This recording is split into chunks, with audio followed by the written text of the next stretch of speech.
సీజీఐకి, వీఎఫ్ఎక్స్‌కి మధ్య తేడా ఏంటో ఈ ఒక్క వీడియోలో తెలుసుకుందాం. సీజీఐ మెయిన్‌గా కంప్యూటర్ జనరేటెడ్ ఎలిమెంట్స్‌ని మాత్రమే క్రియేట్ చేయగలుగుతుంది. దీనికి ఎటువంటి రియల్ ఫుటేజ్ అనేది అవసరం లేదు. వీఎఫ్ఎక్స్‌కి రియల్ ఫుటేజ్ అనేది కావాలి. దానికి సీజీఐని యాడ్ చేయవలసి ఉంటుంది. సీజీఐ ముఖ్యంగా కంప్యూటర్ టెక్నాలజీ మీద మాత్రమే వర్క్ అవుతుంది. వీఎఫ్ఎక్స్ అనేది ఆల్ టెక్నికల్స్ మీద వర్క్ అవుతుంది. అంటే CGI, matte painting, compositing, green screen, miniatures ఇలాంటివన్నిటికీ అవసరం.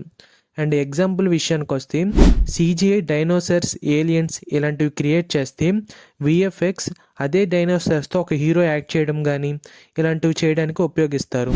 వీఎఫ్ఎక్స్కి real footage, lighting and actor performance అన్నీ కావాల్సి ఉంటుంది. సీజీఐ అనేది ఒక టూల్ మాత్రమే. అలాగే వీఎఫ్ఎక్స్ అనేది ఓవరాల్ ప్రాసెసర్. కానీ ఈ రెండు కూడా computer generated and practical techniques మీద మాత్రమే వర్క్ అవుతాయి.